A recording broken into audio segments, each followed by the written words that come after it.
Hello friends, இன்னைக்கு நம்ம வீடியோல எதை பத்தி பார்க்க போறோம்னா, எல்லாரும் ஆவலா காத்துக்கிட்டு இருந்த மேனேஜர் கிம் சாப்டர் 6ஓட அதிரடியான எக்ஸ்பிளனேஷன் தான்.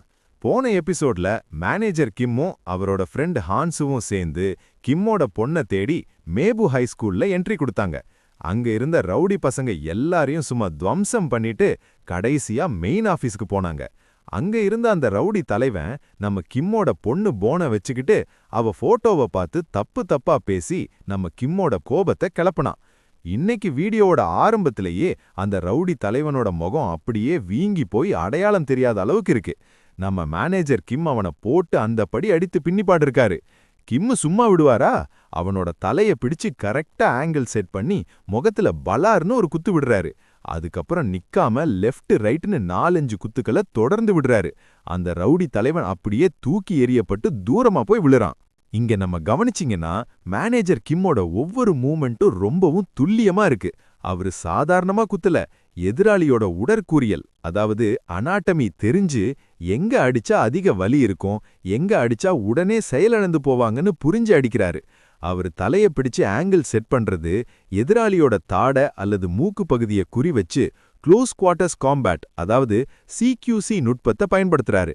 இதுல குத்துக்களோட வேகம் மற்றும் பவர் எதிராளியோட சமநிலைய முழுமையா குலைச்சிடுது. இதுக்கப்புறம் தான் கிம்மோட உண்மையான கோபமே தெரியுது. அந்த ரவுடி தலைவன் தரையில விழுந்து கிடக்கும்போது கிம் அவனோட விரல்களுக்கு நடுவுல ஒரு பேனா மாதிரியான கூர்மையான பொருளை மாட்டி வைக்கிறாரு. அந்த ரவுடி என்ன பண்றீங்கன்னு பயத்துல கேக்குறான். ஆனா கிம் எதுவும் பேசாம அவனோட கையில வேகமா ஒரு மிதி மிதிக்கிறாரு. அந்த விரல்களுக்கு நடுவுல இருந்த பேனா அழுத்துனதுல அவனுக்கு உயிர் போற வலி ஆன்னு கத்துறான். கிம்மு விடாம அவனோட கையில தொடர்ந்து மிதிச்சுக்கிட்டே இருக்காரு. இது ஒரு விதமான சித்திரவதை நுட்பம். இதுல வலி மட்டுமில்லாம விரல் எலும்புகளை முறிக்கக்கூடிய அபாயமும் இருக்கு. இது சண்டையை விட எதிராளிய மன ரீதியாகவும் உடல் ரீதியாகவும் முழுமையா உடைக்க பயன்படுத்தப்படும் ஒரு கொடூரமான முறை. கிம் ஒரு முன்னாள் ஏஜென்ட்ன்றதால இந்த மாதிரியான நுட்பங்கள் அவருக்கு அத்துப்படி.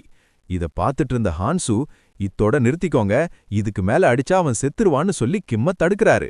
இவன் உண்மையிலே உங்க பொண்ண பத்தி எதுவும் சொல்லல, அவள அவனுக்கு தெரியாதுன்னு ஹான்சு சொல்றாரு. கிம்மு கொஞ்சம் யோசிச்சுட்டு அந்த ரவுடி முன்னாடி இன்னும் கொஞ்சம் பேனாக்களை தூக்கி போட்டுட்டு ரொம்ப சீரியஸா கேக்குறாரு. சரி, உனக்கு என் பொண்ண தெரியாதுன்னு சொல்ற, அப்படிதானே? அந்த ரவுடி பயத்துல நடுங்கிக்கிட்டே ஆமான்னு தலையாட்டுறான். கொஞ்ச நேரத்துக்கு முன்னாடி வரைக்கும் யார் இவன், டீச்சரா அப்படின்னு கெத்து காட்டிக்கிட்டு இருந்த அந்த ரவுடி தலைவன் இப்போ நம்ம மேனேஜர் கிம் கிட்ட வாங்கின அடியில மூக்கு உடைஞ்சு அழுதுகிட்டே உண்மையை சொல்ல ஆரம்பிக்கிறான். ஐயா, எனக்கும் உங்க பொண்ணுக்கும் எந்த சம்பந்தமும் இல்லைங்கன்னு அவன் சொல்லும்போது அந்த ஃபோன் அவன் கைக்கு எப்படி வந்துச்சுன்ற ஒரு ஃப்ளாஷ்பேக் ஓடுது. ஒரு பழைய சீன்ல அந்த ரவுடி தலைவன் கிட்ட அவனோட ஆள் ஒருத்தன் ஒரு பெரிய பெட்டி நிறைய செல்போன்களோட வர்றான். பாஸ், நீங்க சொன்ன மாதிரியே எல்லா ஃபோன்களையும் திருடிட்டு வந்துட்டேன், அதுல இருந்த லாக்கு செக்யூரிட்டி எல்லாத்தையும் உடைச்சு அன்லாக் பண்ணிட்டேன்னு சொல்றான். அந்த பெட்டியில இருக்கிறது எல்லாம் பர்னர் ஃபோன்ஸ், அதாவது குற்றவாளிகள் தடயமே இல்லாம பயன்படுத்திட்டு தூக்கி போடுற ஃபோன்கள். அந்த தரங்கட்ட தலைவன், இதுல ஏதாவது அழகான பொண்ணுங்களோட ஃபோன் இருக்கா அப்படின்னு கேக்குறான். அப்போதான் அவனோட ஆளு மிஞ்சியோட ஃபோனை எடுத்து நீட்டுறான். பாஸ், இத பாருங்க, இந்த பொண்ணு செம்ம அழகா இருக்கான்னு சொல்றான். அந்த தரைக்கு பிடிச்சவன் மிஞ்சியோட ஃபோனை வாங்கி பார்க்கறான். வாவ், பொண்ணு பார்க்கறதுக்கு சூப்பரா இருக்காளே, ஆனா என்ன இது, இவளோட கால் ஹிஸ்டரியில அவங்க அப்பாவை தவிர வேற யாருமே இல்லையா, என்ன ஒரு மொக்க பொண்ணுன்னு கிண்டல் பண்றான். மிஞ்சியோட ஃபோன்ல அவங்க அப்பாவோட நம்பர் மட்டும்தான் இருக்குன்றத மற்ற ரவுடிகளும் சேர்ந்து கிண்டல் பண்றாங்க. அப்போதான் அந்த முக்கியமான ட்விஸ்ட் நடக்குது. அந்த ரவுடி தலைவன் ஃபோனை நோண்டிக்கிட்டு இருக்கும்போது தெரியாம மிஞ்சியோட அப்பாவோட நம்பரை தொட்டுடுறான். உடனே கால் போயிடுது. ஞாபகம் இருக்கா, போலீஸ் ஸ்டேஷன்ல கிம் விலங்குகளை உடைக்கும்போது ஒரு ஃபோன் கால் வந்துச்சே, அது இவன் தெரியாம பண்ணின கால் தான். கால் போன உடனே பயந்து போய் கட் பண்ணிடுறான். ஆனா அந்த ஒரு சின்ன சிக்னல் தான் கிம்மை இந்த இடத்துக்கு இழுத்துட்டு வந்திருக்கு. அந்த ரவுடி தலைவன் உண்மையை சொல்ல சொல்ல நம்ம கிம்முக்கு உள்ளுக்குள்ள ரத்தம் கசியுது. ஏன்னா அவர் தம் பொண்ணு மேல வச்சிருந்த நம்பிக்கையெல்லாம் இப்போ கேள்விக்குறியாக போகுது. கிம் அந்த ரவுடிய மிரட்டி கேட்கிறாரு. முன்னாடி என்ன சொன்ன, திரும்ப சொல்லுன்னு. அவன் பயந்து போய், ஐயா, அந்த பொண்ணு ஃபோன்ல உங்களோட டேட் நம்பரை தவிர வேற ஒரு நம்பர் கூட இல்லைங்க, அவளுக்கு ஃப்ரெண்ட்ஸே கிடையாது போலன்னு சொல்றான். இதை கேட்டதும் கிம்முக்கு அதிர்ச்சியில வார்த்தையே வரல. நாம நினைக்கிறோம் நம்ம பசங்க சந்தோஷமா இருக்காங்கன்னு, ஆனா அவங்க எவ்வளவு பெரிய நரகத்தை அனுபவிக்கிறாங்கன்னு பெத்தவங்களுக்கு தெரியாமலே போயிடுது. அந்த ரவுடி தலைவன் தொடர்ந்து சொல்றான். ஆனா அவ மெசேஜ்ல ஒரு நம்பர் இருந்துச்சு. ரியோங்னு ஒரு பொண்ணு அவளுக்கு மெசேஜ் பண்ணியிருந்தா.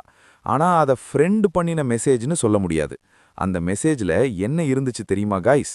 மிஞ்சி எனக்கு ஒரு $20 தர முடியுமா அப்படின்னு இருந்துச்சு. அதாவது மிஞ்சி கிட்ட ஒருத்தங்க மெசேஜ் பண்ணி பேசுறாங்கன்னாலே அது அவகிட்ட காசு பறிக்கிறதுக்காகத்தான். அவளுக்கு உண்மையான நண்பர்கள் யாருமே இல்ல, அவளை சுத்தி இருந்தவங்க எல்லாம் அவளை ஏமாத்துறவங்க தான்னு கிம்முக்கு இப்போ புரியுது. கிம்முக்கு பழைய நினைவுகள் வருது. ஒரு முறை மிஞ்சி கோபிச்சிட்டு வெளியே போகும்போது, என்னை தேடி வராதீங்க, நான் ரியாங் வீட்டுக்கு தான் போறேன்னு சொன்னான். இன்னொரு முறை வெளியே போகும்போது கிம் கேட்டதுக்கும் அதே பேரை தான் சொன்னான். கிம் என்ன நினைச்சாருன்னா, தம் பொண்ணுக்கு ஒரு நல்ல ஃப்ரெண்ட் இருக்கான்னு சந்தோஷப்பட்டாரு. ஆனா உண்மை என்னன்னா, மிஞ்சி யாருமே இல்லாத தனிமையிலையும் மிரட்டல்களுக்கும் நடுவுல தான் வாழ்ந்திருக்கா. மேனேஜர் கிம்மோட இதயத்துல ஒரு பெரிய இடி விழுது. தாம் பொண்ணு மிஞ்சி ரியோங் கூட தான் வெளியே போறேன்னு சொன்னப்போ கிம் அதை நம்பினாரு. ஆனா அந்த ரியோங் ஒரு உண்மையான நண்பன் இல்லைங்கிறது இப்போ அவருக்கு தெரிய வருது. மிஞ்சியோட ஸ்கூல் ஃபிளாஷ்பேக் ஒன்று ஓடுது. அங்க ரியோங் வந்து மிஞ்சி கிட்ட ரொம்ப பாசமா பேசுற மாதிரி நடிக்கிறா. மிஞ்சி, உன் போனை கொஞ்ச நேரம் கொடுக்குறியா? என் பாய் ஃப்ரெண்ட் கூட பேசணும், என் போன் என்கிட்ட இல்லைன்னு கேட்கிறா. மிஞ்சி தயங்கும்போது அந்த ரியோங் போடுறது தான் எமோஷனல் பிளாக்மெயில். நாம் 2 பேரும் பெஸ்ட் ஃப்ரெண்ட்ஸ் இல்லையா மிஞ்சி? ஒரு ஃப்ரெண்டு கஷ்டப்படும்போது இன்னொரு ஃப்ரெண்டு ஃபோன் கொடுக்கறதுல என்ன தப்புன்னு கேட்டு மிஞ்சியோட அந்த தனிமையை சாதகமாக்கி ஃபோனை பிடுங்கிட்டு போறா. போற வழியில அவளோட இன்னொரு ஃப்ரெண்டு கிட்ட மிஞ்சிய பத்தி கேவலமா கிண்டல் பண்ணிட்டு போறா.